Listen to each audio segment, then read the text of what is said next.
I'm quite a fan of that new intro that I put together. How It's are we all? a marginally annoying song. I've got a bucket load of annoying songs. Monday, Sunday, Thursday. I've got them all. Loads. It's catchy and slightly annoying, much like this show. A bit like me. But it's Thursday again, 9 o'clock. I'm joined by Andy, Perpetual Comics, Attention Seeking Geek. And we have Mr. Firehawk 2069 from all the way from across the pond. Thanks for joining us, dude. Seems sunny where you are, mate. Oh, yeah, it's actually pretty nice. It's 4 o'clock in the afternoon here, so not too bad. Lovely, isn't it? Eh? I'd love to be able to. You should be a lot fresher and more on the ball than us then for the next hour or so. Is Firehawk?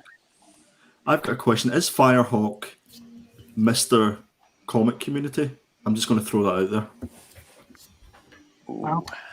I'd say so. That's a big answers shoe in the chat. to fill. There we go. I think I introduced you as one of the community favorites. So no pressure, but though? we're all looking at you to keep us together. Well, while we're talking about the community, we've got. He was first here. He was first to comment anyway. I know Ben was here. Ben was here at 8:15 yesterday. Perpetual. We've got Ahoy there, Captain Comics. The Hawk is in the house. Is he referring to himself or is he referring to you? Let's do it. We've got Triple G Comics. Thanks for checking in, dude. We have the encyclopedia of all comic knowledge. It is copy 801. Thanks for stopping by, dude. We have Mr. Fuzzy himself, Fuzzy Dunlop. Evening, sir. It's going to be a good show. I've got a feeling it's going to be a good show tonight. We've got some things lined up. It's going to be pretty good. We've got some new segues. We've got some new additions to the lineup and stuff. It's going to be good. So I think without further ado, should we just jump straight into it? Yeah. It almost feels, Charlie, like we had to be professional last week because we had a writer and an artist on, and it's like this is almost like I feel like we can, relax a little bit into this week, and we don't have to watch our P's and Q's quite as much. To be fair, I think last week was quite good though. I think they were down to earth as much as we were. Like if anyone in the chat or anyone see last week's show, it was great. Oh, yeah. Like it was really good. They were awesome dudes, and they've been like very receptive on like posts on Instagram and YouTube and sharing the love and stuff. So yeah, it was great. It was really, really good. Hi, Poptimus, thanks for joining, mate.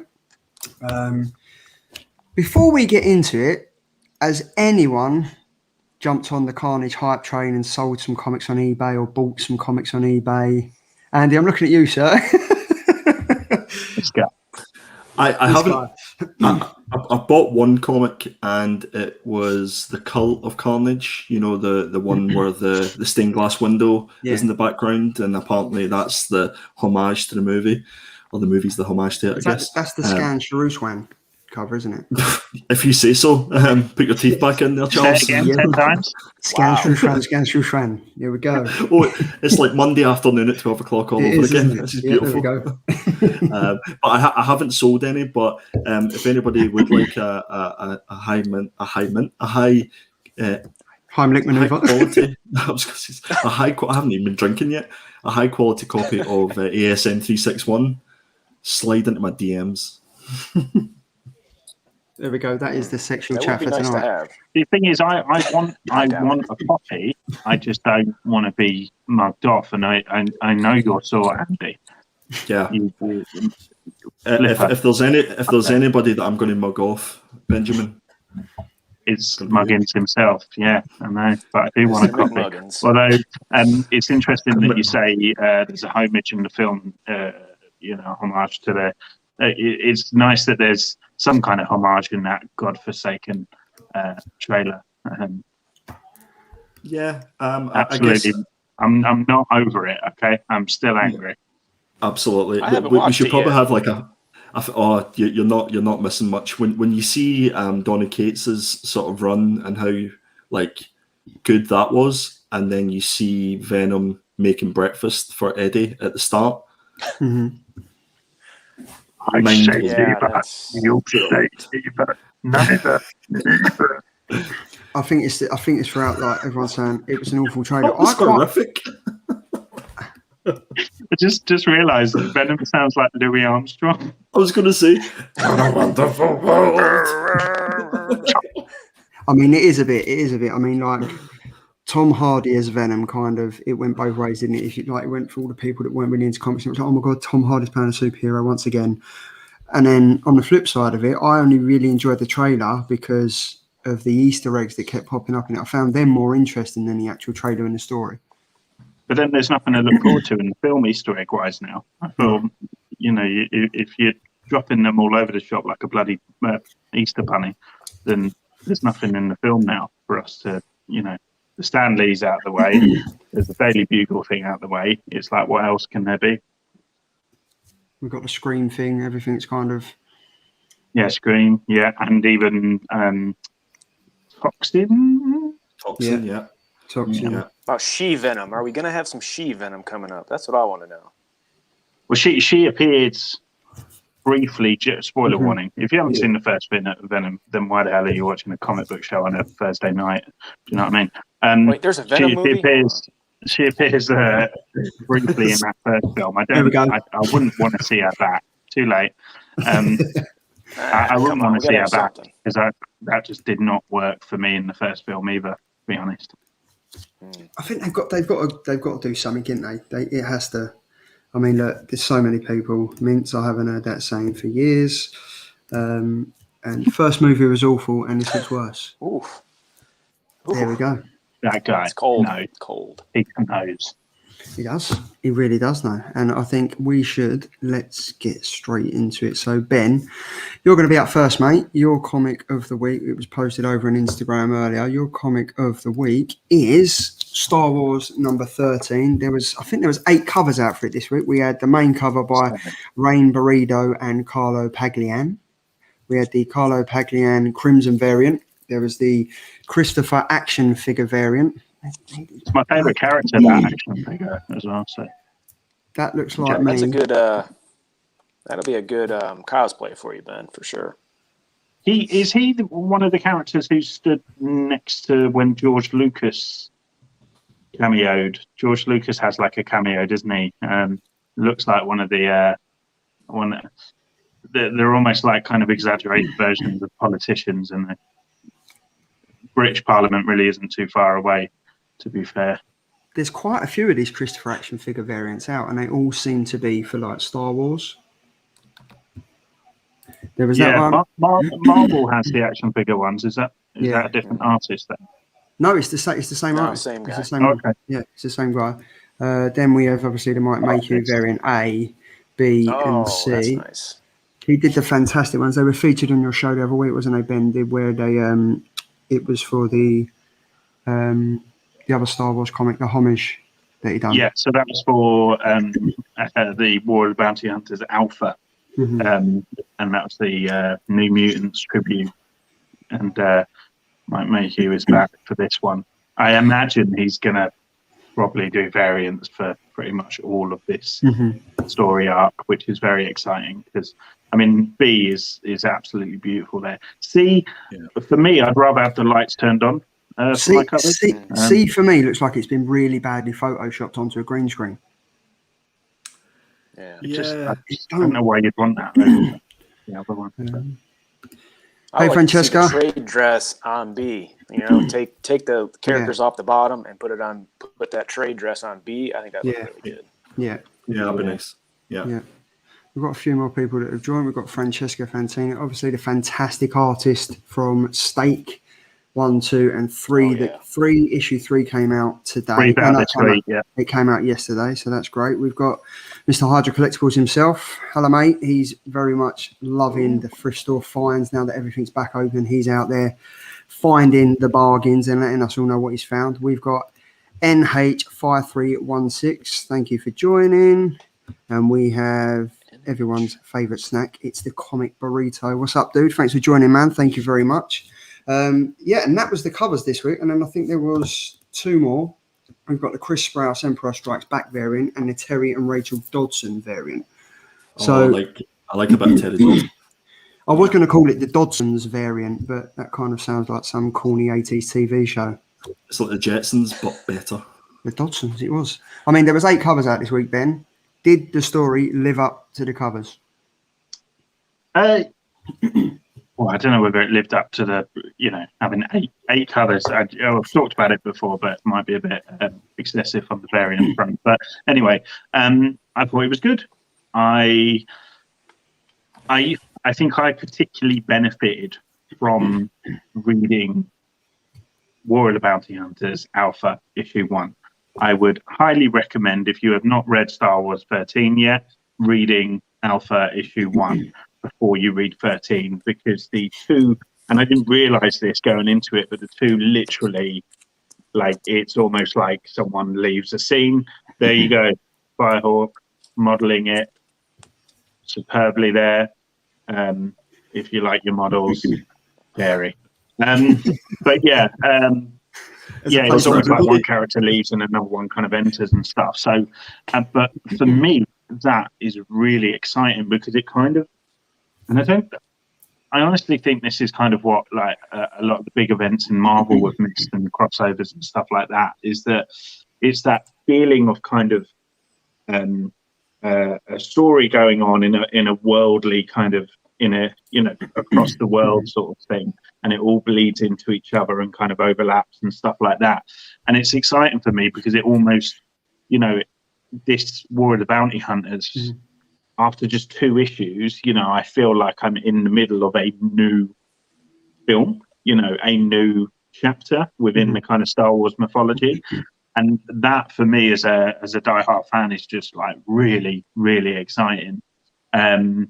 So yeah, I enjoyed it. I mean, I think I probably preferred Alpha because it's Boba Fett, and Boba Fett fight me, but I think he's cooler than Luke Skywalker.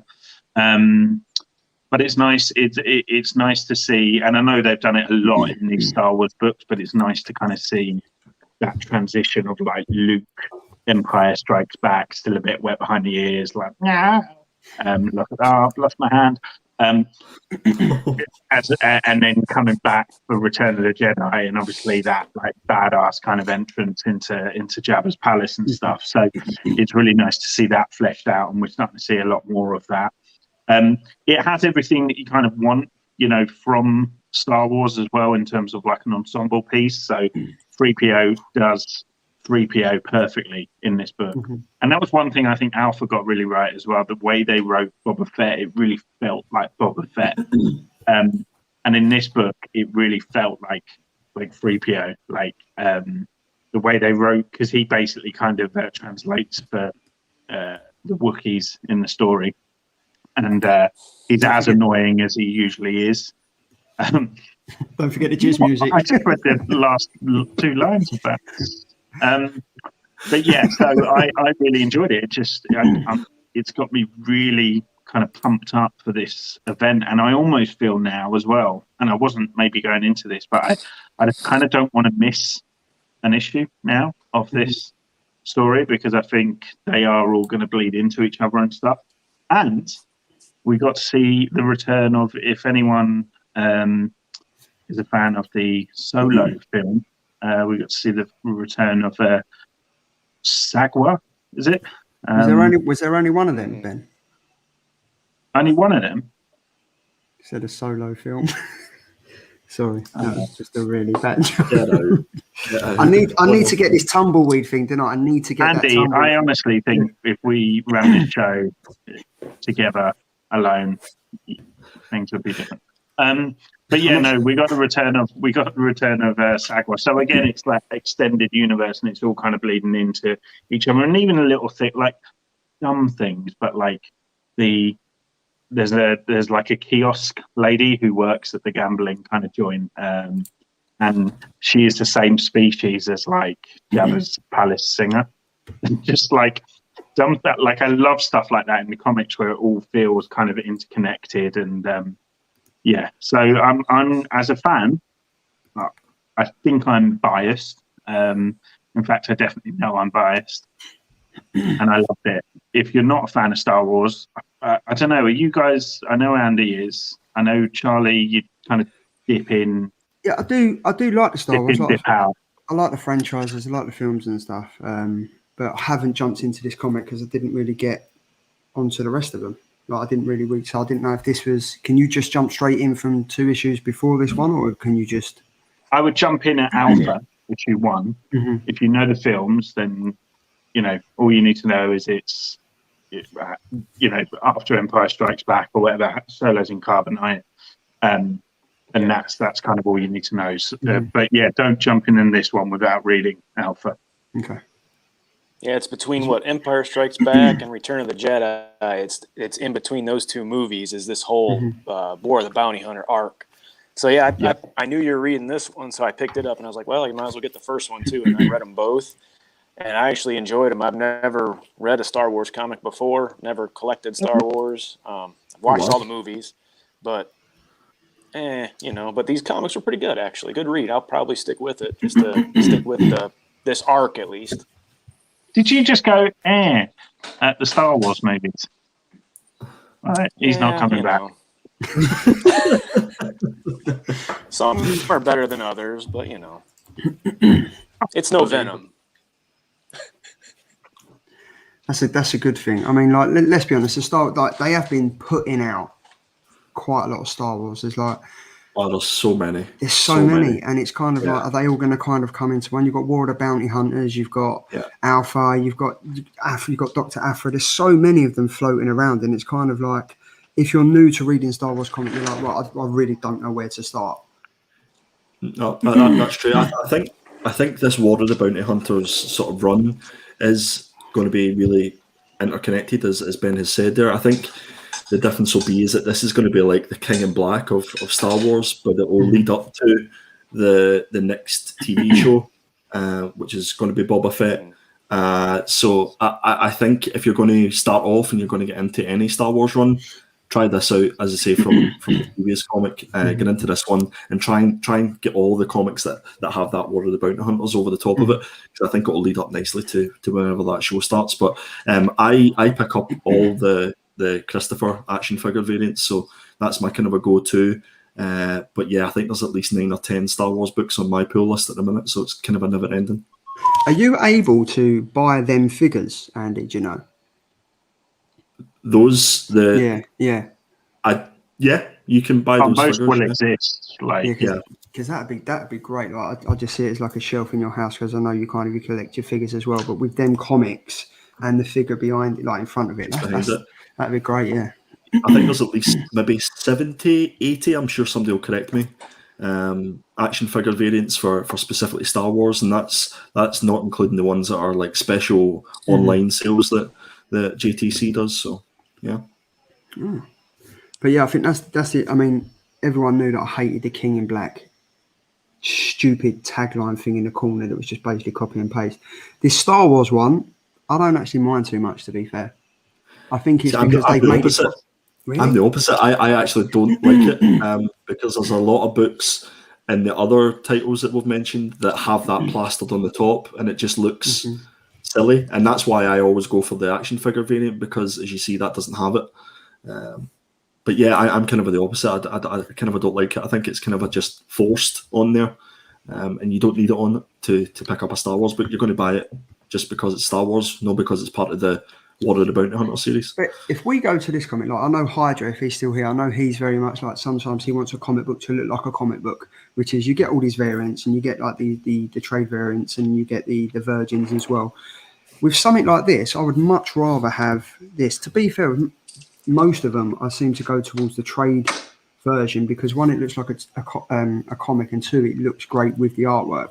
These ones for me, I know they're the Virgin and variant A, B and C, but this is much more impactful than them two. This looks like, for me, I know Mike Mayhew is a fantastic artist, but for me, it literally looks like he's run out of ideas and just thought, right, I'll put a filter over that and I'll whack it on there. That's not as impressive as that for me. Like, correct me if I'm wrong, but that just literally looks like it's been done on clip art. Clearly it hasn't, but... No, I would tend to agree with you. I don't really like the variant B is okay, variant C, but knowing the price that these are going to command, I think you're pretty much right. I think they've basically just copied that image blown it up a little bit and stuck it on the background cover. Mm-hmm. You know, people are going to buy it because Star Wars fans buy absolutely everything. Yeah. Like amazing fans buy everything. True that. True Yeah. that. I mean, so what overall, Ben, you'd say it's a definite. It's a killer. Have you been reading? It's a killer, not a binner. Have you been reading the rest of the Dr. Aphra and the alphas and stuff like that, or have you just been solely reading this up to issue 13? I read the first volume of Dr. Aphra, kind of dipped in and out a bit of the current story. Same with Star Wars, actually. I think one thing I have consistently read throughout. See you later, Rich had enough. Ryan's gone. Is to be fair, if you get me started on Star Wars, it's enough to bore even Americans. But yeah, so Darth Vader is the only thing that I've consistently read the whole way through. But as I was, advising to you earlier, this I really think is a great jumping on point, and I just feel really excited for it. Yeah, I think I will. Like, if you're just saying it's just the two before it, jump on and out, I might give it a go because I've heard good things about it. You've said it as well. Captain, I've got a sail off, mates. Catch you on the rewind. Ship to shore. Thanks for jumping in, Captain. Safe. Nice one, matey. Well, we was going to do Ryan's comment next, but he's not here. We save him till last. I'm sure so he's. We'll save him till last. So what we're doing? Climbing a pillar trying to sort out. Right. So we'll go straight to The Land Before Time. Andy's comic is Time Before Time. Andy? Before Time. Yes, Time Before Time by the absolutely fantastic Declan Shalvey, an Irish writer and artist. Who's done lots and lots of probably books that you'd know, done Deadpool, Moon Knight. He's done Bog Bodies, which I'm a huge fan of. So as soon as I seen this come up, I knew I was going to pick it up regardless of what the covers were like or what the synopsis was. But I'm so glad that I picked this up. It's basically set in the year 2140, and it's all about this crime organisation called the Syndicate. And they offer people the opportunity to travel back in time and basically get smuggled back in time, because in 2140 it's sort of set up as a world that has no future, effectively. So people pay a lot of money to smuggle themselves back in time. And it follows two characters called Tatsui and Oscar. And they're not happy with their lives, basically going back and forward in time, smuggling people, and they decide that they're going to embark on trying to steal one of the time machines, as it were. And issue one, the character build up and the world that they build is absolutely fantastic. It's one of those books that is so different from everything else that I've been reading lately, even from I guess we can call Image an indie title. From anything indie that I've read, it's completely different. And I guess I'm a little bit biased because Declan is writing this story along with another Irish guy called Rory McConville. And Rory won the 2000 AD competition at Thought Bubble. That's when came to know him. And it's kind of all tied into Thought Bubble because I believe that Joe Palmer, who does the art on this, was also won an art competition. 2000 AD, so they've all kind of came together at the Thought Bubble convention, which I know is close to our hearts. We're going to be going there in November, which we're very much looking forward to. I can't recommend this book enough, guys. I think it's absolutely fantastic. It's on my pull list, and as you can see there, cover B was done by the late John Paul Leon, who sadly passed away recently. So I think if there needs to be another reason to pick up this book, I think it's a nice sort of memorial to John Paul Leon. What cover did you pick up, Andy? Did you go for cover B? I went for cover A and cover B. Yeah, went for both of them. See, I quite like this comic. Like when I was like, I'm like, it was obviously like the title says Time Before Time, so it's obviously the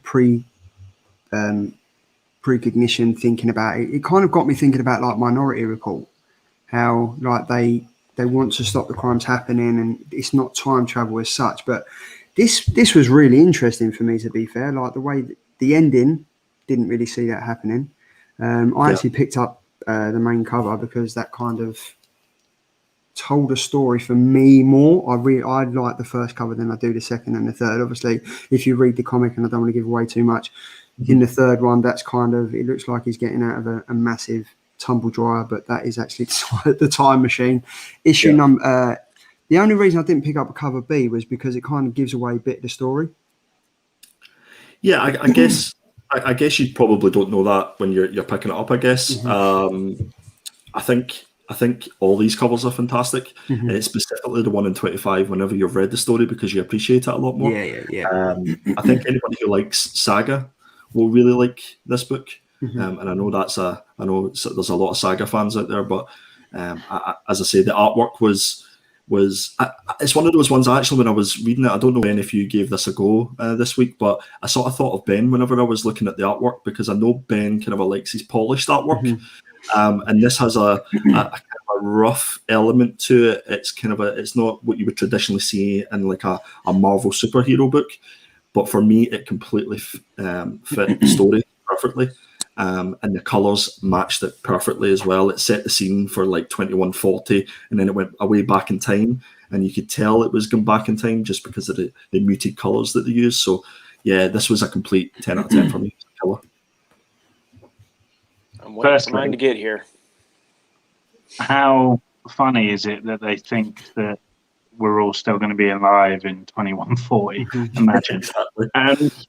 No, do you know what? I didn't love it, but I didn't hate it. I'll take that. It's a glowing review. Glowing review. I think that's me offering an olive branch to you, Andy, on this, because I think I need to reread it, because I think I got lost amongst the words. It is quite wordy and quite high concept. And I just I think I just got lost a little bit along the way with that. But I kind of got the gist of it, I guess. With the artwork, it reminds me a lot of Mike Mignola's work. Yeah. Yes. Yeah. And I'm a big Mike Mignola fan, big Hellboy fan.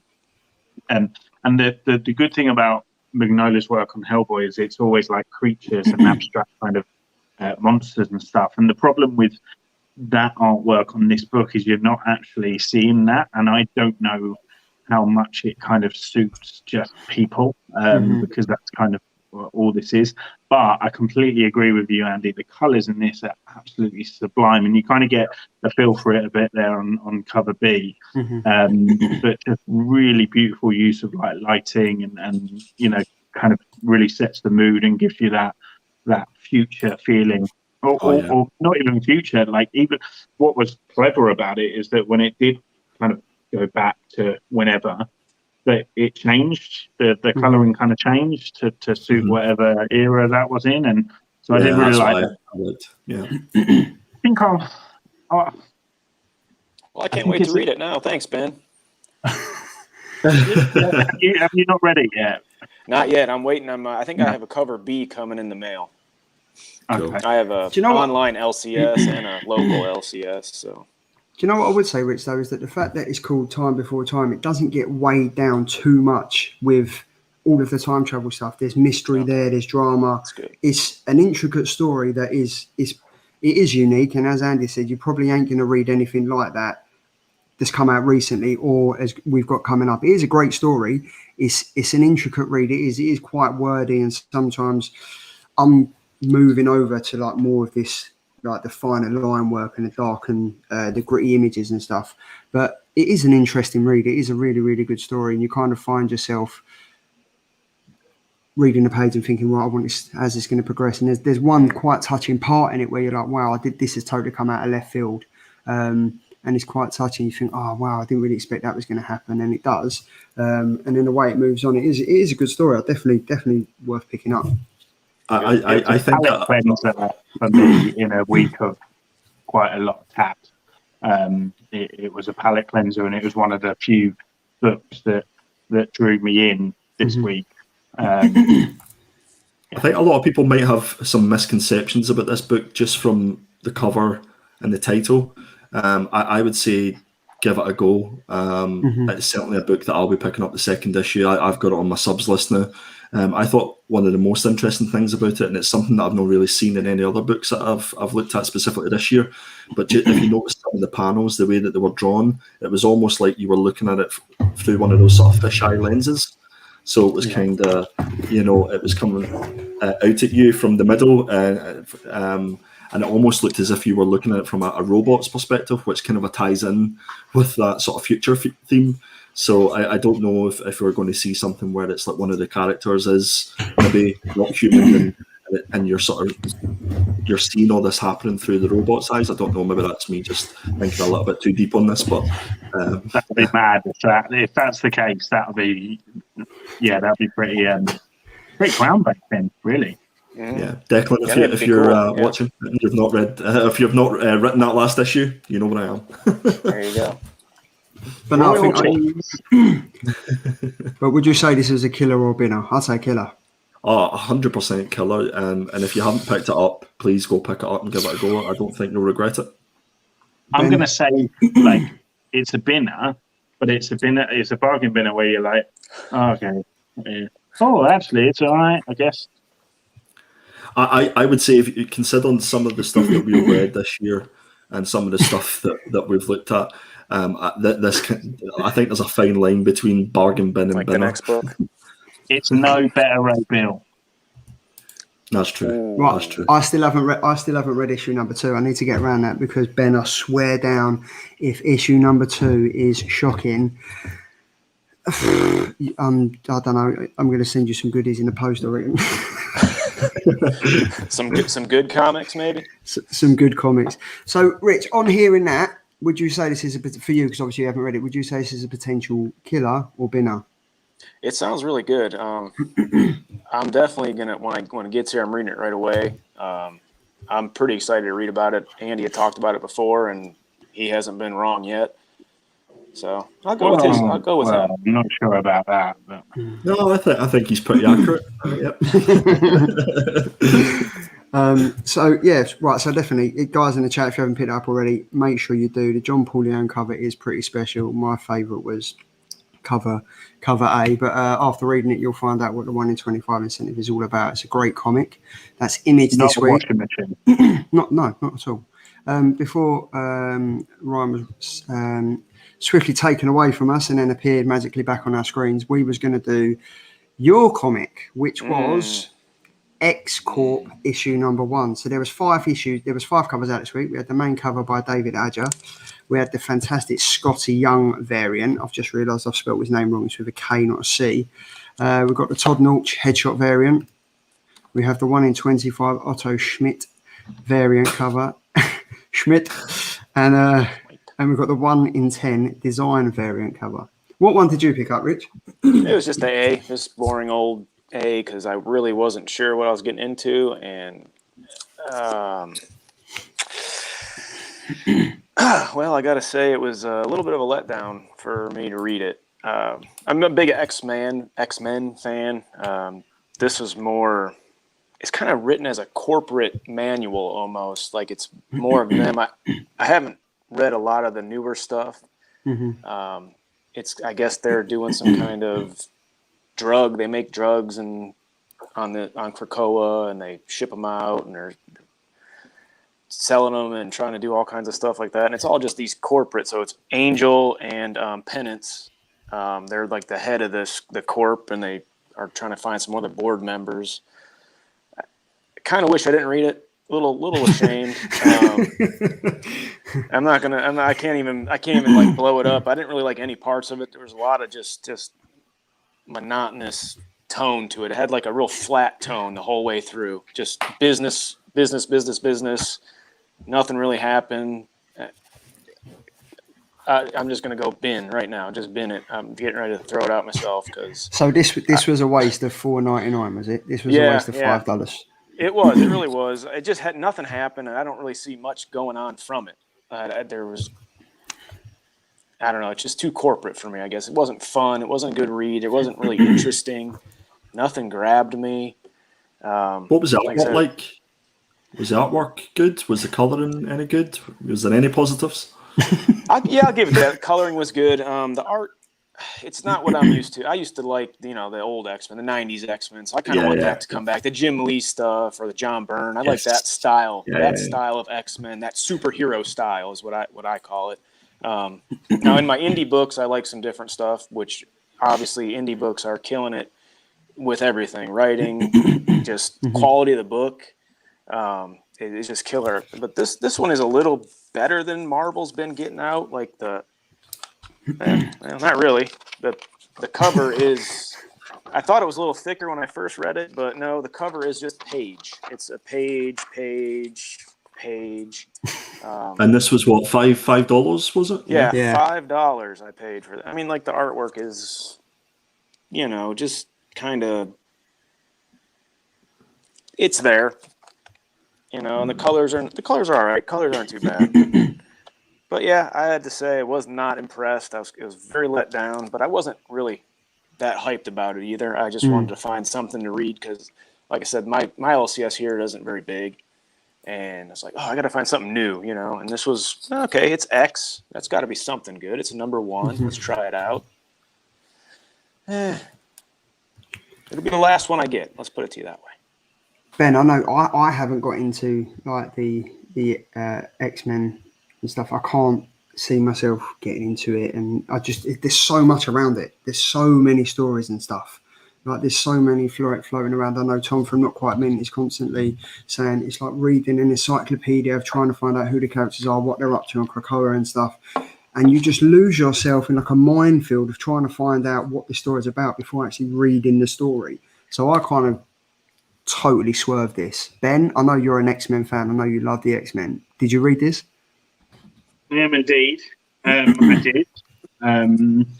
I kind of agree with Firehawk, really. I think, you're I think you're kind of the way you summed it up as, I feel very similar. I think although to oppose that, I actually was quite excited about this because I have been kind of there for this kind of Dawn of X, House of X stuff. And I was always excited about this when they announced that there was going to be a kind of like a corporate arm to what they are doing on the island and with all their kind of pharmaceutical stuff as well. And with Warren Worthington kind of heading that up, because ultimately, he's the rich boy, isn't he? So that's kind of his natural environment. So I was kind of always really intrigued as to, and I thought there's so much potential there for quite a lot of kind of comedy and stuff like that. And they could maybe select kind of, you could be really careful about the characters you pick and kind of come up with some really interesting stories. Penance, for me, is just not a character that, like, I mean, unless I'm missing something, I don't think the fan base is massive for Penance, and that's coming from a Toad fan. But like, so that seemed like an odd choice, and then I think the other choice, Multiple you've Man. got it in front of you. Who's the other character? Multiple Man and Trinary. So Trinary is the one I was looking. Yeah, I mean, I love Jamie Madrox, and I think Multiple Man's a great choice and works with the whole lab setup and stuff. Yeah. That's great. But yeah, Trinary again. So you've got Penance, Trinary. That's 2 out of 4 of the board. That is ultimately, not drawing me in. And I think any kind of X-Men spin-off, you have to be very careful about the characters you pick, because if you do not pick characters that people are going to kind of buy into or support, whatever they do, then it's ultimately just not that interesting. I think the artwork was very kind of run of the mill. It was good. I wouldn't say it was bad. It just was, nothing kind of, no imagery blew me away, within no pops, no color pops, or just it's a flat palette kind of deal. Yeah.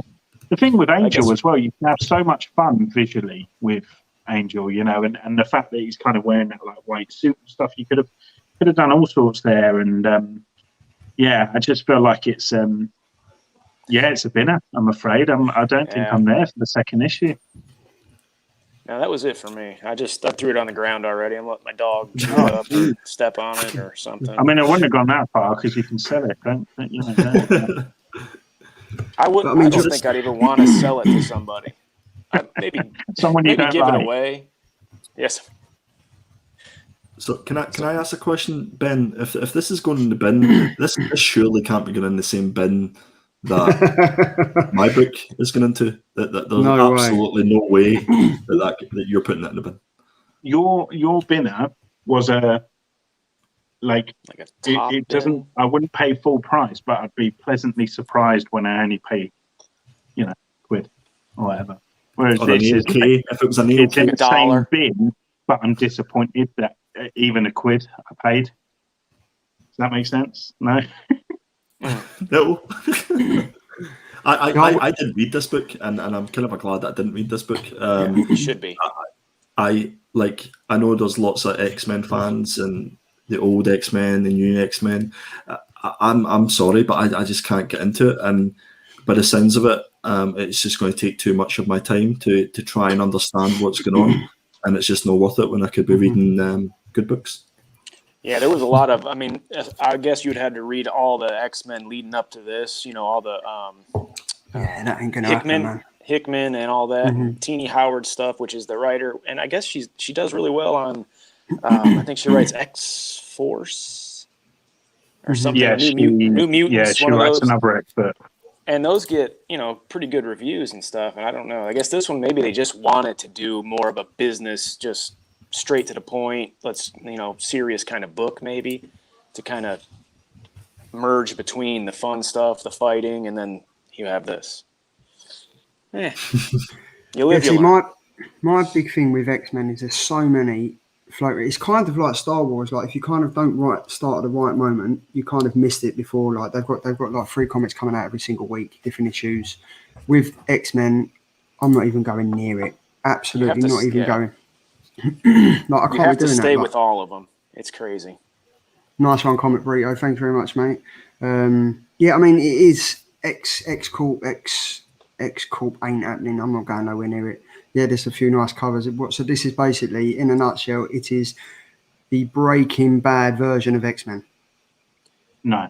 On the legal side. That would be far too much. That'd be a great comic, wouldn't it? That might have worked out. Sold it. I'm hoping that the X-Men Gala that is coming up will serve as a nice kind of starting point / kind of turning point for the series. I say that with hope because a lot of it crosses over with the Marauders stuff, and Marauders for me has been one of the best X-Men, if not it's the best X-Men title at the moment. So I'm hopeful, but I think this will die in. I give it 5 issues, guys. Yeah. See, Comic Burritos after the book that I've just described. I wanted that book, Geek Comics, but it wasn't up to that. That'd be. I'd definitely pick up that. Imagine like a Breaking Bad thing, but instead of so basically you can have one of the dodgy Toad, for example, could be pushing stealing the Krakoan flowers and stuff and pushing them illegally into the human world, and he has his teammates and stuff. Imagine that, right? Wait, this is getting good now. Hold on. How many cans of Monster have you had? Too many. Well, no, I think if anyone would do that, it would be Black Tom Cassidy, and Juggernaut would be his muscle, and then Toad would be the pusher. Toad would be you could pretty much have all of those guys in there. That'd be great. That'd be a good storyline for sure. Right. I'm going to get writing this week, guys, and we'll get back to you shortly. Go for it. So I'm going to say this is a binner for me because I wouldn't even go near it. Wouldn't touch it. Andy? But I haven't read it, but it was already in the bin. Ben? Oh, yeah, binner. Well, yep, see, and there we go. And even look, copy 801. They should call that book Breaking X. We've got it. I think we're on to something here, guys. I think we are. Right. Is anyone an artist in the chat? And not like someone who's like, yeah, I do art from time to time, and it's actually not very good, even though your mum tells you it's good. Is anyone an artist? Because if we had a good artist, I will write. Francesca was in the chat earlier on. We've got, if Francesca's still here, and maybe she could partner with Tom, because that would be great. Oh, and Tom as well, yeah. We'd have Tom. And now Francesca. all I need to do is break into Marvel's offices and get them to agree to let me do it. Easy. Oh yeah, and get the Breaking Bad trademark as well, and their authority. Well, no, because we'll be clever about it. It'll be similar to Breaking Bad, but like crossover clever. Fuzz is a piss artist. There we go. Why not? Yes, and you're in. You're they hired. need Sabretooth to be the muscle, but I think he's in a black hole or something. Yeah, he that was the one bit of interesting writing towards the beginning of House of X, and they've just not revisited it at all. Basically, they decided that if mutants kill, because that's kind of the rule. If you want to live on Krakoa, don't kill people. And he went and was a naughty boy, and they put him in the naughty corner, which is basically a black hole of everlasting kind of eternal nothingness. All the artists are coming out of the woodwork now. I drew one picture of Magneto for a friend's birthday. Copy 801. Of course, the guy with the green thumbnail is a piss artist. Yes, that's for shit. If we got various artists, do you know what that means, guys? Variant covers. Variant covers. Here, Charlie, I've just thought of a new show segment that we could do where we actually come up with. So we pick 4 themes or 4 characters. We come up with a story, and then if we can get one of our artist friends to actually draw the front cover of that book, then that's a new show. There we go. So look, one of the head honchos. That's it. One of the head honchos of the Killer Comics crew has just said, if there's any artists out there, in a couple of weeks we will put this new segment in, and it'll be we'll pick four topics, and we'll create 4 comics out of it, and then we'll get them drawn, and we'll get them shown on the following show. I think that'd be great. Yeah, I'm back. Let's do it. That is. See, that is it. Isn't that Croydon? No, that is not Croydon. We have not just described where I live in, Grey Man. No matter what we're talking about, Grey Man will always pop up with, something happened in Croydon, or that's Croydon. Is it Croydon? It might be. It's no East End of Glasgow. That might be one of the topics. But so I really like that. So I think we'll definitely go with that. In the next couple of weeks, we'll come up with it, and it'd be 4 topics, and we've got to draw 4 covers, and then we get them sent through to either one of us over on Instagram. And then we show them the next week, and we go in depth about what the story is about. I think that's great. And then Ben, the winner of that comic, if it's a killer or a binner, you have to cosplay the following week. How does that sound? Subs galore. There we go. Sometimes it's about just leaving an idea when it's let it simmer.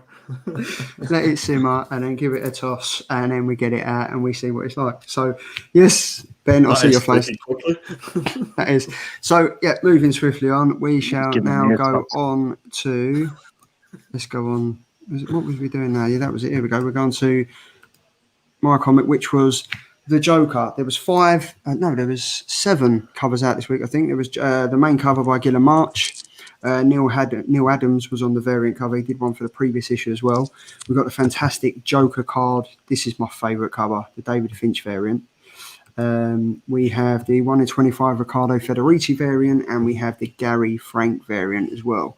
Now, for me, this card variant was decent. The story, if you haven't read it, I thought the first 4 pages, to be fair, were probably the best part of the story, because the fact that it's dedicated to taking us back in time to the Killing Joke and showing us how the Joker, yet again, to start off with, put Gordon through absolute hell in a carnival, and he's getting dressed up and he's getting thrown around by these little mini imps and doing whatever on a stage and stuff. I thought that was quite good. But then on the flip side of that, was it a smart move by James Tynion to show us one of probably the best Batman books there is, in the flip side of this comic, that wasn't that great?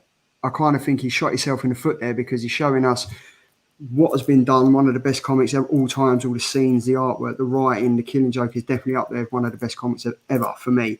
But it was a bold move for Tinian to do like that. It's like he's piggybacking, he's kind of jumping on a bandwagon and thinking, right, that story's so great, so in-depth, it's so prestige, as it were, that everyone knows about, everyone's talking about it. I'm going to kind of do something here that might or might not work. And for me, it didn't really work. Yeah, I mean, it's such a good point. I mean, I've never really been a fan of that retelling something within a book and using panels that could be used for your book to basically kind of reimagine something that's already happened. I love that old school way of doing it, where it's just like in the bottom corner, it's like, want to know more? Read The Killing Joke. Do you know what I mean? By James. Exactly. So, it was a nostalgia trip, and nostalgia sells, and it was enjoyable to kind of relive that again. At the same time, you are kind of just sat there going, oh, well, I'd rather just be seeing Gibbons art instead, than this. The story itself with this, I think it is a really interesting kind of prospect, but I feel like all that kind of atmosphere and tension that was built up in the first issue has gone for me now. And I kind of, it's kind of slipped back into just a run-of-the-mill Bat story. I do still think it's probably more compelling and clearer than what is currently going on the key Batman books. Yeah. And I'm interested to see more of, spoiler warning, Bane's little girl. Not so little. She's got thighs that could crush me. Sorry.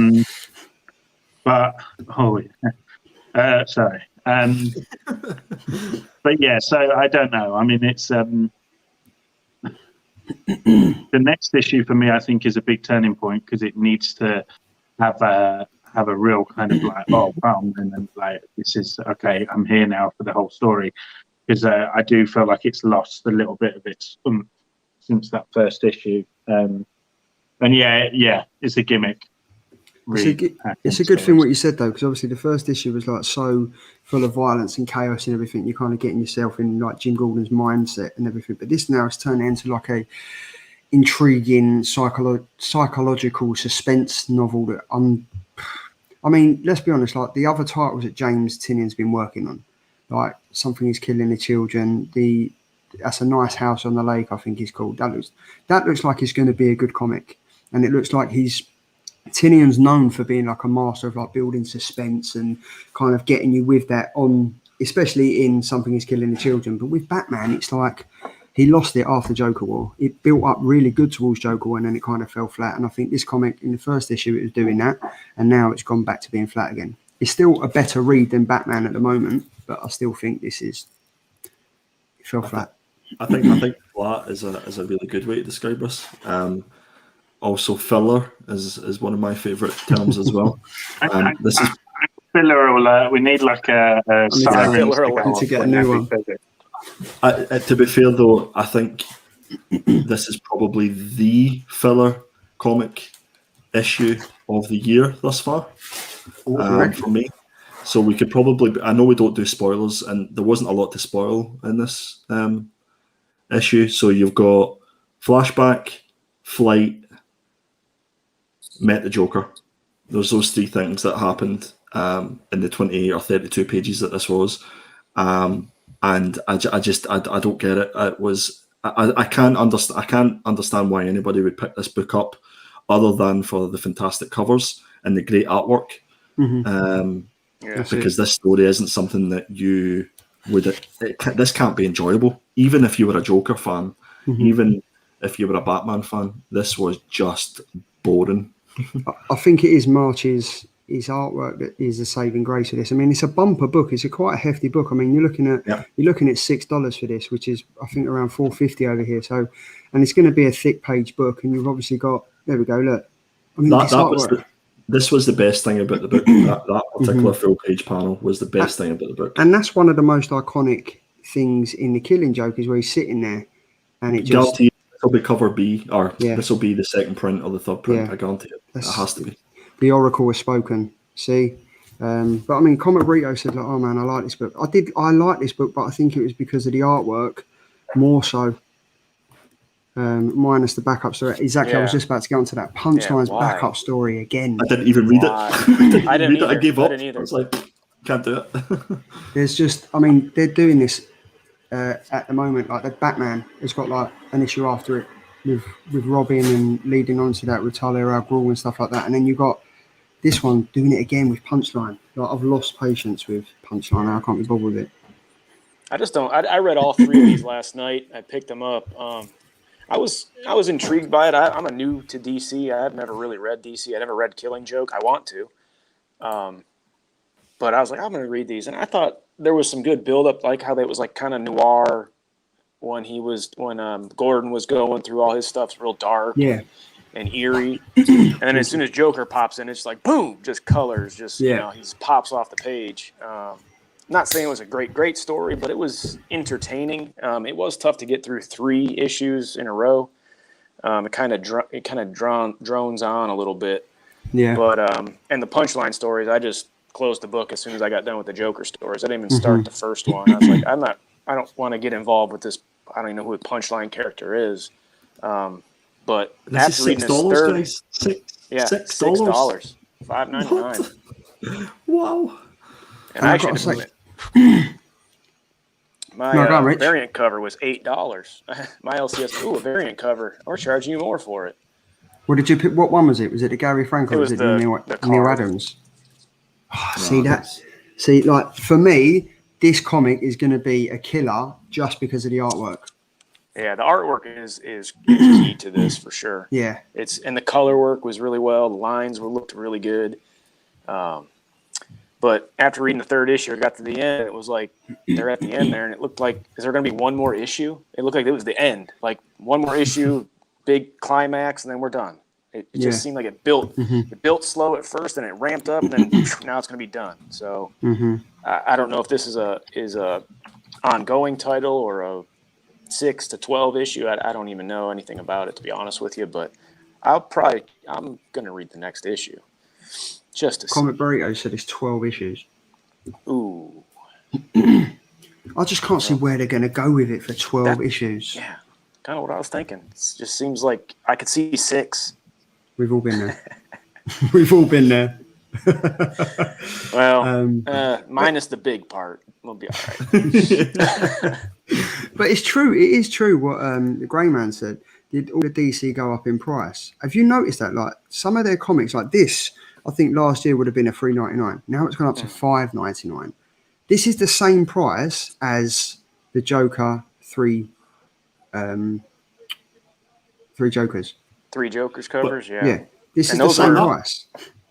You wouldn't mind if that correlated with an increase in quality. Yeah, I guess. Not at all.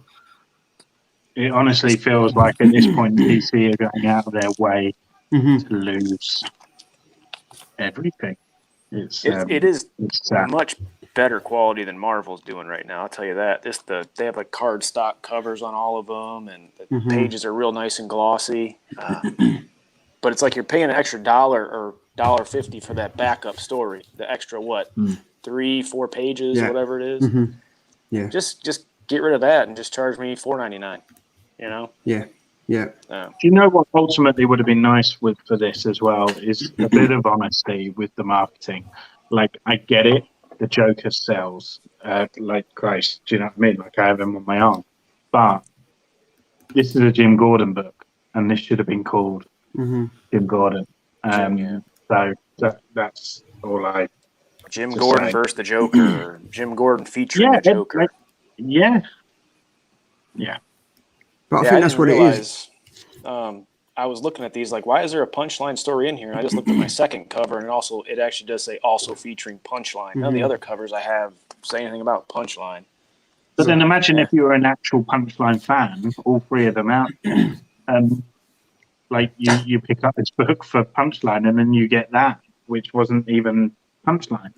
Different artwork, different everything. Even the annoying bit at the end, you're not even getting what they're promising. No. But this is like, it is across the board with multiple DC issues now, is that they're just throwing in these extra stories to bump up the covers. Like we've said it time and time again. Instead of doing that, just continue the story and get to a point where, one, it's going to end decently, or two, just don't do it. Just cut the comic off at 27 pages. Don't add in another 6 or 7 pages just for filler. And sell it for $1.50 less. Exactly. There is no point. See, look, maybe I lied on the 12. League of Comic Geeks only has 5. I could subscribe for 5. I could see that. Yeah. I could see 5. Yeah, 5 is tolerable. Yeah, definitely. 12, Yeah, I think you would. What would you do for 12 issues? Yeah, you can't. I I just. don't It's think going to they keep become up. like Totally a reinvent. buddy cop thing with like Gordon and Joker. It'll be like Beverly Hills Cop or Die Hard or something. It'll be, yeah. Well, it's kind of already going that way, isn't it? So, Yeah, that's how the last one did kind of end on that, know. didn't it? but we have now got a new section of the show. It's not Peach of the Week. But we've got that. We've got from the Oracle himself. We're going to do a new feature going forward every week, and it's going to be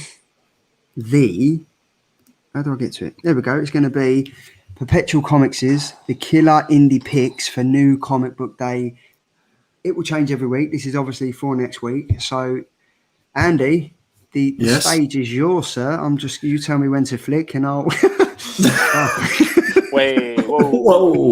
Whoa. Pause. That's for backstage.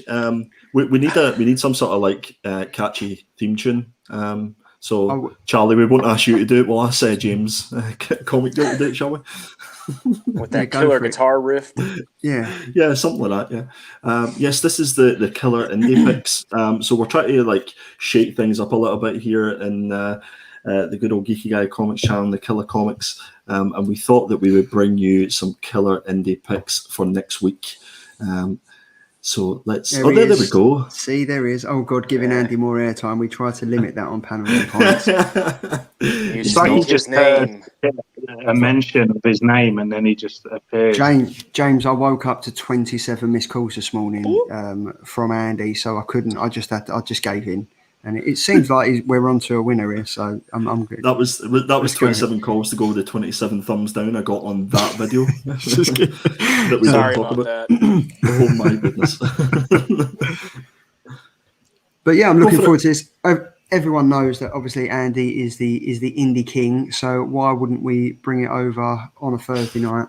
I am so uncomfortable. You called me the Oracle, the indie king. But can we please just go on with it? Can I just call you a wanker just to level it out? Here, you won't be the first and you won't be the last. I was going to say he's my mentor. Oh Jesus! It's the killer wanker picks. Go for it. He's a mentoring Oracle king. There we go. God, Right, he's a comic god. So up first we have. Yeah, we've got Stillwater issue number 7. So this is coming back after a little bit of a hiatus. The first arc was one of my favourites for this year, and I cannot wait for issue number 7 to see where this actually goes. So this is Chip Zdarsky.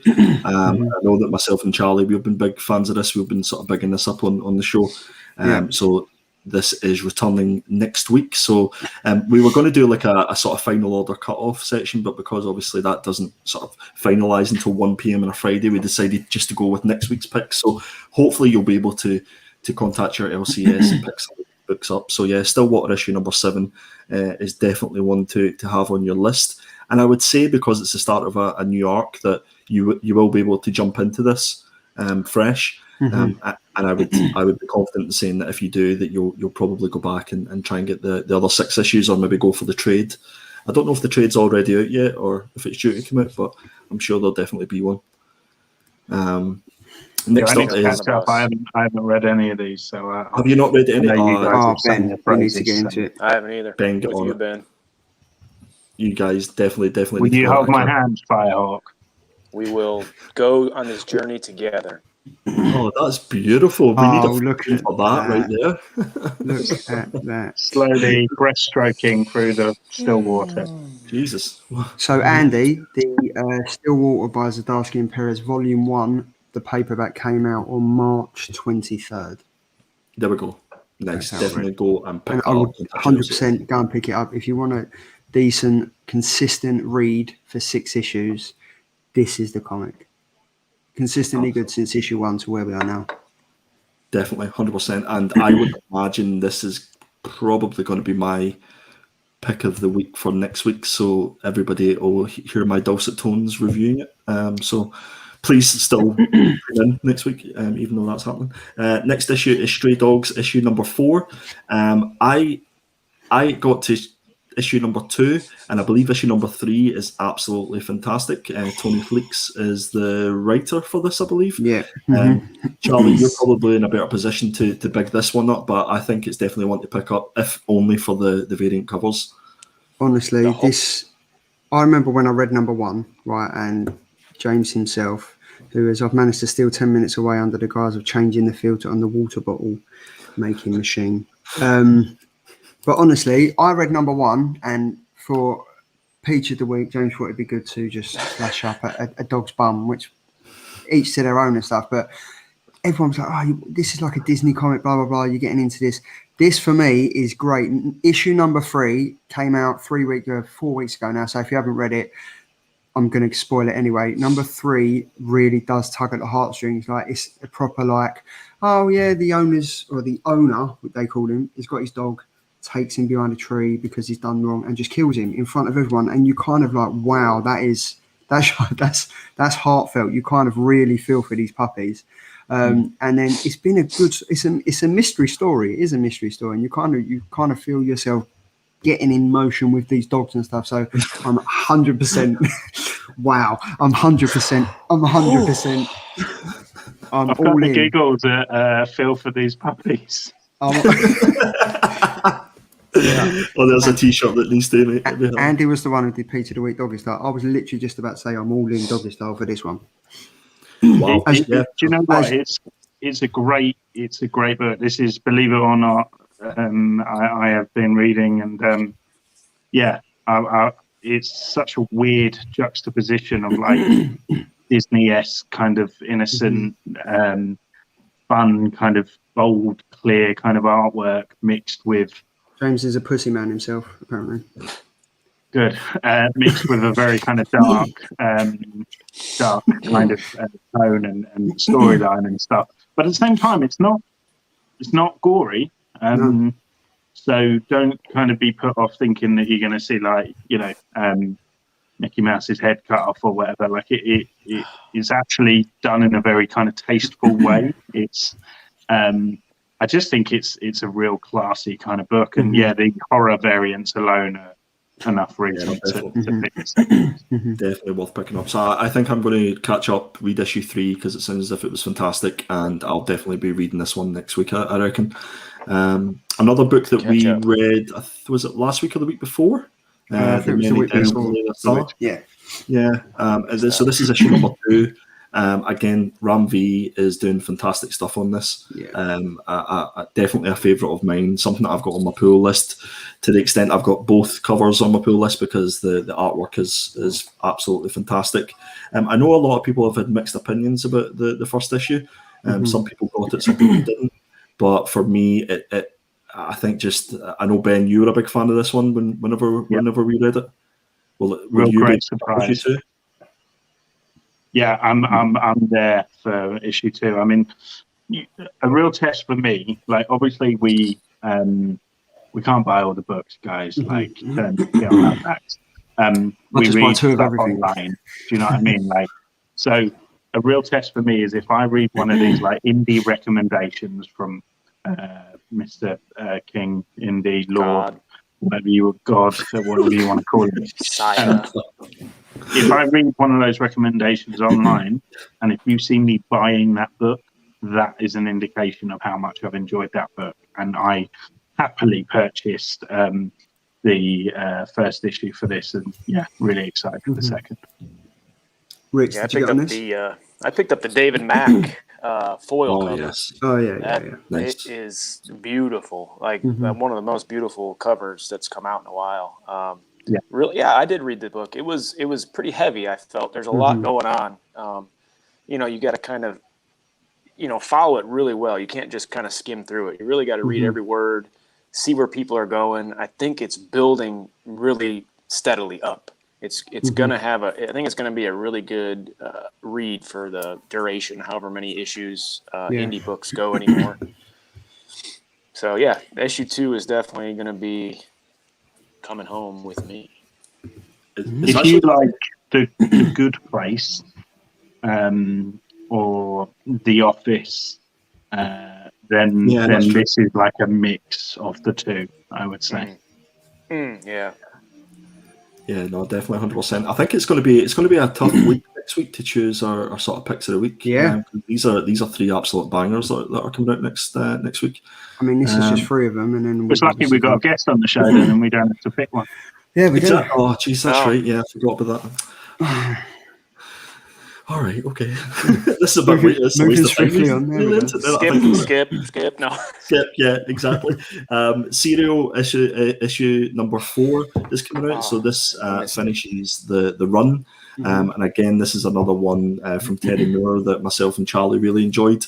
The artwork for me absolutely fits the story, and the first 3 issues have been absolutely fantastic. And this is actually one of the ones I can't wait to see how it ends, and hopefully it'll be like a second arc, or there'll be something relating to this book that comes out, because it's too good just to end at 4 issues. A few weeks ago, Terry Moore was on Instagram Live just doodling. Like there was only a couple of about 15 people watching him, but he was just wow. It just looked so easy, and he had like the raw sketches of this, and what was the one before this? Because she's the same character from one of the comics. Rachel Rising. That's the one. Yeah, he had like some of the raw images on his sketchpad behind him, and he was just working. But it was just great to see. I mean, this is a really good comic. Like, if you haven't read issue 1, I know, like Ben, you read it, and you wasn't a fan of the black and white sketching and stuff. I haven't read it. Was it Andy?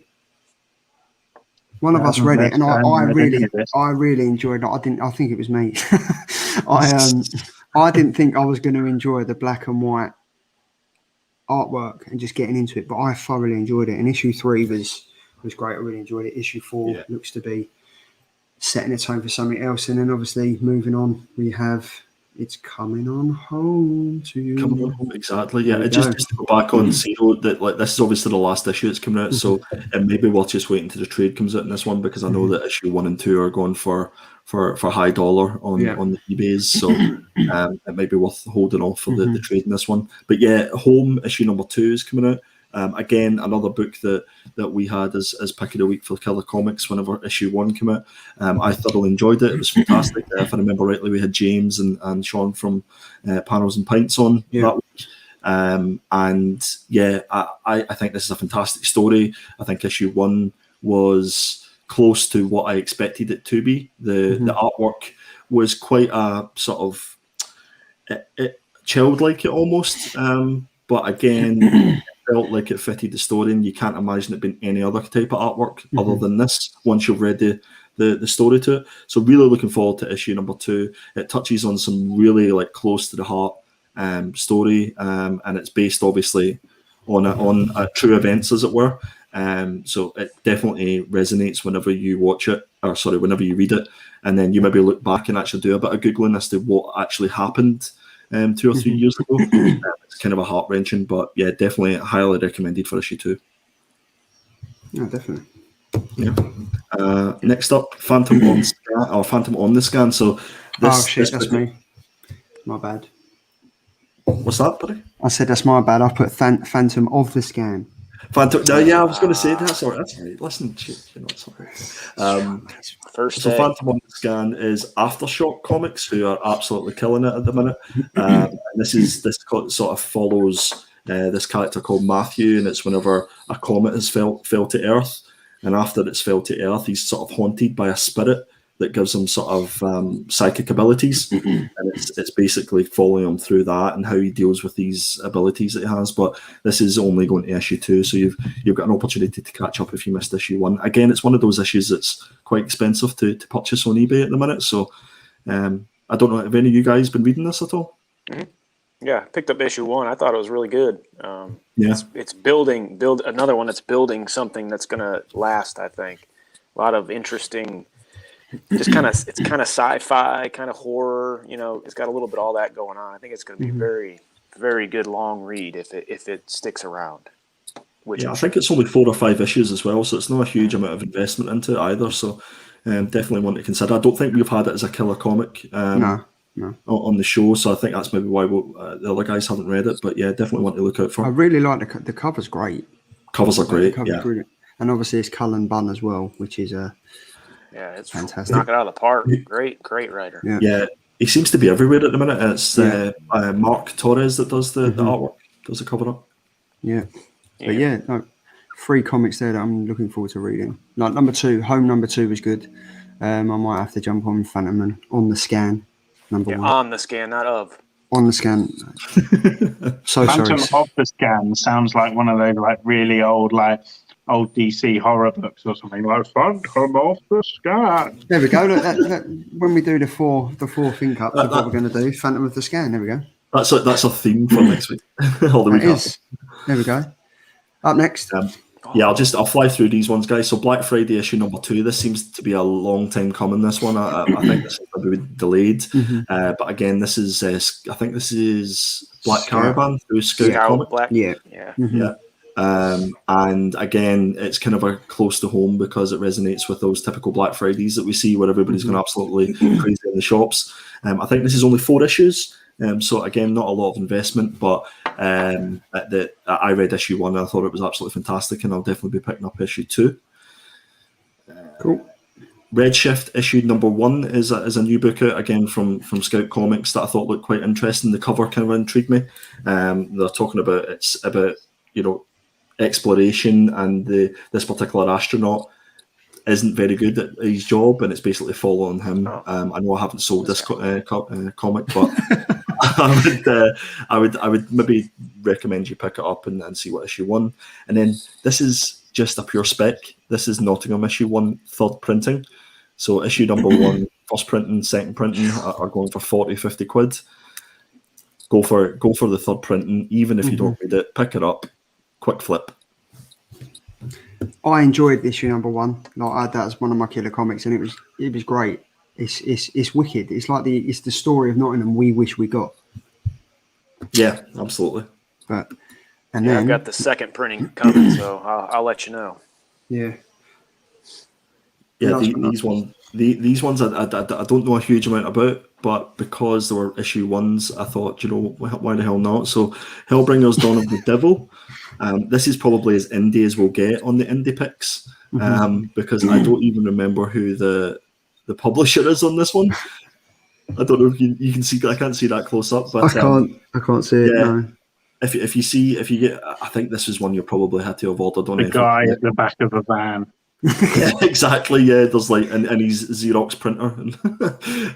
I can't imagine LCS is picking up a huge amount of these, so I think it's going to be a little bit like Nottingham. That if you miss out in this one and you try to pick it up in the aftermarket, providing that the story is going to be good, I think you'll have to pay top dollar for it. By the Horns, issue number 1, second printing. If we remember, this was Tom's pick of the week back whenever the first print was it. Yeah, and I thought it was a great comic. I thought it was great. And I hated it, but this is a second printing, and I thought the cover was great. So buy it. Yeah. Sell. It sucks. Get it. And this is Tom's favourite cover of the week, apparently. By the Horns? No, Red Room number 1. Oh, the Red Room. Because of that guy. Yeah. What is this one about, Andy? I haven't a clue. I haven't a clue what it's about. I looked into I just thought it looked like a cool cover. I looked into it. It's very like a gory, like just like what we call a Saw or just crazy killings and quite looks like a lot of blood, like just like. So if you like that kind of thing. A literal red room. Yes, yes. It's Very some good. kind of twisty Red Room of thing. Pain. The Red Room Yeah. of Pain, like in 50 Shades of Grey. It's a great book, by the way. Films ain't The all what? that, but the books are good. All three of the books are good. I quite enjoyed them. Well, I think that was great. Like, thanks, Andy. This is definitely a feature we're going to include a lot more because it kind of does. I don't think we sold those last 3 comics as well as we could have, lads. We need to try a lot harder next week. We'll pick comics that we know. Well, Like this one, I can't even find it on League of Comics. Like, it doesn't even say. It just says other. It Like doesn't this even one, say it's a what number it's by. one. Number 1, no publisher. Number 2, bad book but cool cover. Number 3, gory, bloody. Just get it. There you go. The clown looks like a devil worshipping version of Pennywise. Now, if you like your clowns and you like your worshipping clowns, this is a comic for you. So Red Room sells itself by saying it's cyberpunk outlaw splatterpunk. Splatterpunk. Yeah. Which coincidentally is Sean the Noob's nickname. That is. And while we're talking about splattering and punk and everything else, I think, Ben, haven't you got a little treat lined up for us? Uh-oh. Oh, What a beautiful Right. slab. Wants to crack a slab. who doesn't? Right. So if we just give a bit of backstory behind this, would you like to, Ben? Yeah, so this I actually purchased as part of an auction for my own charity event. Yes, I participated in my own auction. And What a it guy. is courtesy of Sean the Noob. So before I do this, Sean, I am hugely grateful. I really am. But But it didn't fit in my box.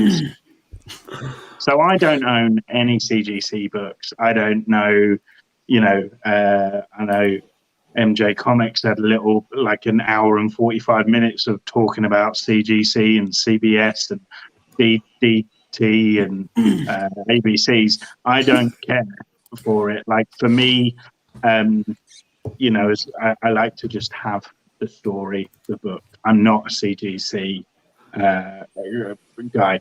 So I want to crack this open because what? Are you going to finger the book? I want to have the book in my comic box without all this shit on it.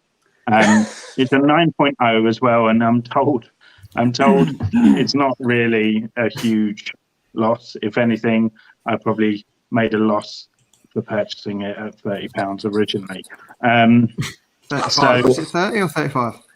So let's do this live right now. I will add. Ben, it's that worth $16. 16. $16, but it is the only 9.0 on the census, so just bear that in mind. Anymore. On the planet. Cracking off.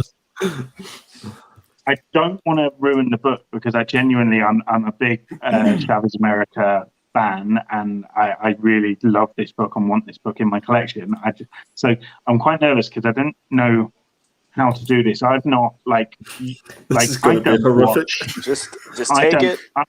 And I don't watch comic book YouTubers. Like, I couldn't think of anything worse than anyone watching someone talk about comics. Wait, pause. But so I actually haven't even watched any videos of anyone else cracking one open. So I literally have no idea. So would you like to be full screen for this? Yes, yeah, please. full streaming, and I've got these. You have any safety glasses or anything for your face shield? Do that, and then you can see. What a machine! So if you are just joining us, guys, we have American Chavez issue number 1, a 9.0 that Ben got from his charity. That doesn't seem right. He got this from. He purchased this from Sean the Noob, and as you can see, he's a CGC smashing virgin. It's quite fitting that he came from the Noob and he's a CGC smashing noob. So, oh god, my god, we could be here a while. Maybe if I scratch it hard enough, it'll. That's what she said. There should be some sort of little part where you can hook that hammer into and snap it. The problem is my baby is upstairs, so I don't want to. So I'm Just going hit to it. put it in this and then try and smash it. Jesus. Oh, he did say he didn't want to ruin the book, right? The grey man. There is a groove at the top. Stick a screwdriver in it. Too late for that. Too late Did for it that. crack? There we go. Where's the groove, Grey Man? He's an expert, I can tell.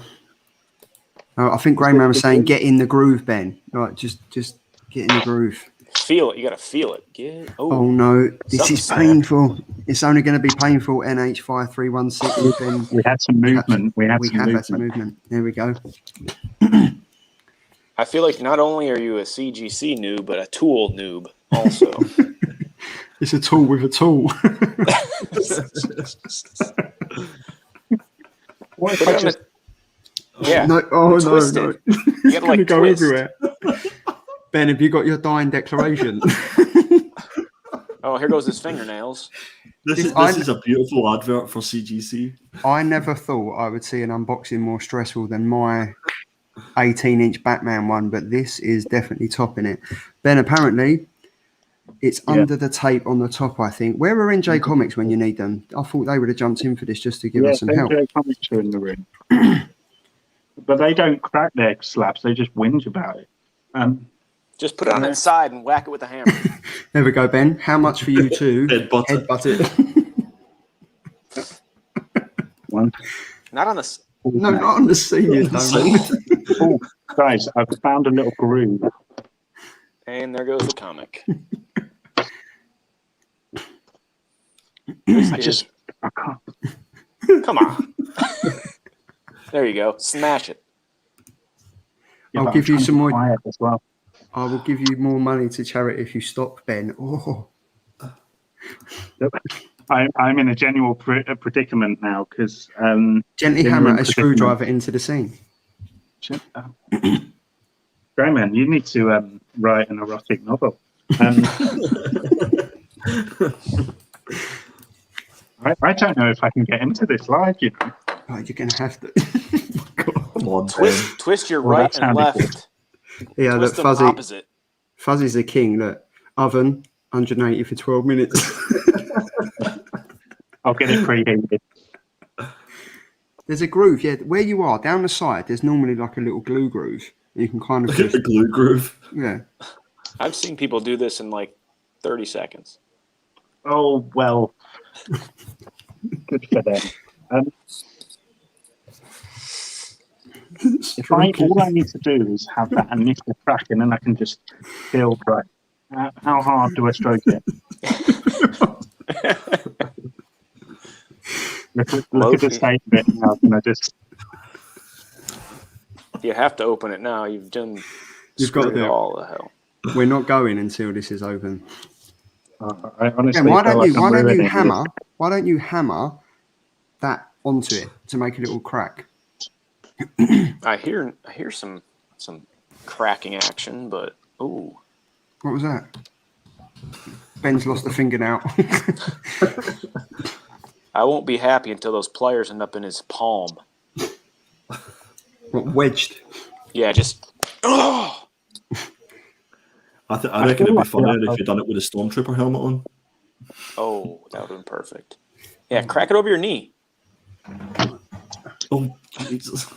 Ben, on my one, I've got a groove there. Look, there's a groove there, and if you kind of just wheel it around a little bit, you should be able to get into it. Do you not have a light? Just a short update. It seems like the knee is doing the most work. Okay. Right. So coincidentally, how much is a 3.5? we're in. So yeah, look. Yes, he's done it. Yeah. Look, now I want to open up one of mine just to see if it's as hard as he's making it look. Use the force, Star Wars man. There's a lightsaber somewhere back there, right? Oh. Screwdriver into the groove at the top and wedge it. That is what she said. Groove, baby. Look. He's widening the gap. I'm going to rim the top. Ooh. And it's not even 11 o'clock. Bring back Picture a Week, all is forgiven. Went in a 9.0, come out at a 6.5. 6.5 would be lucky at this point. Now, Ben kindly said he would be happy for us to get rid of Peter of the Week, and he does this every week. Now, the way it's going, I think he will be going until next week. So let's just bear with it. Oh, there we go. I reckon 9.0 is the amount of fingers he's going to have left over us. Oh, it's in a poly bag. Oh, it's already bagged. There you go. Oh, I quite like what it's in. They should just do this. Like, if that was a service, I'd have that done for loads of books, you know. That's quite nice. I've got a safe to crack. I know who not to I hope call you brought at some least. scissors. You taking it out of The that, question Ben? is, how do I then get into this? You have to cut it with scissors. You've got to cut Scissors that. or a knife. You've got It's to like cut a scene. Content. So preparation was done before this. that. Yeah, clean prep was done. He had the smallest hammer I think I've ever seen. She said. This is like the worst episode of Art Attack I've ever seen. Like a fat old Bob Ross. Yeah, chainsaw time. Oh God. I sing prudish woman's Hyman's Just like that, ladies and gentlemen. See how easy? Is there a piece of paper inside the back cover and the front cover? That is how you crack a slab. Please remember to share, subscribe, leave a comment. Yeah, is there a micro chamber paper in there? Do you know what? You can tell why it's a 9.0. Got that little bad boy there. Oh yeah, that had nothing to do with you. There you go. So I All right, will open put the book. her in a box standard bag and board, and she'll be going into my collection. And I feel like the weight's off my mind. Look at that. You could send that back to the noob right there. Send him his certificate back. I'm just going to buy another copy and just Look at the scrape marks. Look at the scrape mark. That's artwork. This is what would happen if you CGC'd Ben. 6.9. 6.9. Oh my God! Look at that. Look, screen grab that. That was I honestly, hope Ben. you got that. That was yeah. Look, giveaway for the plastic. Yeah. How much would someone pay for a 9.0 smashed up bit of plastic? I'm exhausted. I honestly feel like that's the most cardio I've done since lockdown. You need a Magnum. You do. Oh, if you was to do that now. That's the fun. No magnums. But there we go. That Doctor was- told me no. Can we please do that every week? Somebody send him a CGC every week. I got to see that. I love it. Yeah, Till but he I'll gets get it down. better. Like now I know the knee is the key. So guys, if you're watching and you're wondering, oh, how do I crack a slab? Remember this top tip: knee is key. Knee is key. There we go. What if we try and find the cheapest slab that we can, or if anybody wants to donate a really crappy slab that we can, and we'll use different tools every week to try and open it. Find the fastest way. That'd be great. Yeah, we do like a top 20. The thing is, if my baby weren't asleep, I'd be like Chainsaw. tombstoning it, like headbutting it. I would have got into it a lot quicker. Well, there's always next week. Or There is week after, I always guess. the week after. So yeah, so we'll go around the room and yeah, look, blow one up. I'll tell you what, right, Darren is. I'm probably the bane of his life at the moment because I've got him on his hype train with all the comics and stuff, and he's slowly starting to pick up a good collection. He's kind of just got some really good CGCs coming in at the moment, so that was probably. He definitely probably didn't want to see that, but it was enjoyable. It was enjoyable. Was. Maybe we do pick up the most rubbish one that we can find, and one of us each week will just crack it open and see what the quickest way. We'll have a little timer going in the corner. And we can see Chainsaw, weed Believe whacker, people spend £30 on this shit. who can get into it. lawnmower. But yeah, look, should do a crack slab time challenge every week. There we go. Oh, there we go. So many possibilities. Or maybe once a month, guys. Maybe once a month. Yeah, we'll do once it. a month. That's I probably think more I've got fair. a fragment of plastic in my eye. But C3 Comics from across the pond, absolutely amazing guy here, said you need a flathead screwdriver. Is that coming from experience, dude? I kind of guess it is. But another, I think that kind of sums it up because that was an absolutely cracking. The Pun King is back. Cracking show, wasn't it, eh? That was it. And I think what we'll do, we'll just go around the room as we always do. Rich, I'm going to start with you. Rich, I keep calling you Rich. There was a bombshell at the beginning. It's not Rich. It's Ryan. So, Correct, Ryan, sir. I'm going to start with you, sir, if you just want to go around with what you've got coming up. There we go. The screen is yours, sir. Let's see. Not much. As if anybody has come to my channel on YouTube, there isn't anything there. But I'm hoping tomorrow, there's a story. There's a guy that was in the community here in the States, the comic book jabroni. He started a program where he was sending books around, and you're supposed to sign it and pass it on to the next guy. So tomorrow, 7 o'clock, YouTube, I'm going to do a live kind of, you just mentioned in the chat, hey, I'd like to read that book. And I send it to you, and you read it, you sign it, and do the same thing. YouTube, have the live chat going, send it to the next guy who wants it, and just you keep it moving. So that's really just all I got. I've just dropped your link in the chat for that, so anyone that wants to Thank you. check out that. The comic jabroni, he was kind of a big inspiration for me. He was the one that I'd speak to. Our love of turtles and everything really got us into it, and then I was like talking to him about jumping on YouTube. So it's a definitely great thing to carry on doing. So he's probably up there looking down on us thinking this is a great thing to do, so why not carry it on? So that's perfect. Nice one, right? Ben, what have we got from you, sir? Just a quick one as well. It's Mental Health Awareness Week this week. Mm-hmm. So I know it's weird, the comedy guy saying this, but I think it's worth just taking a moment of reflection about mental health and just for everyone out there, anyone who is struggling, kind of don't be afraid to speak up. As a man who openly kind of, has to, take medication and it's kind of something I have to live with. I'm happy to kind of speak to anyone about stuff. But yeah, and I probably speak on their behalf, but I know that the Killer Comics show, Charlie, Andy, Firehawk as well. Our doors are always open. So just wanted to use this small corner of the internet to say that.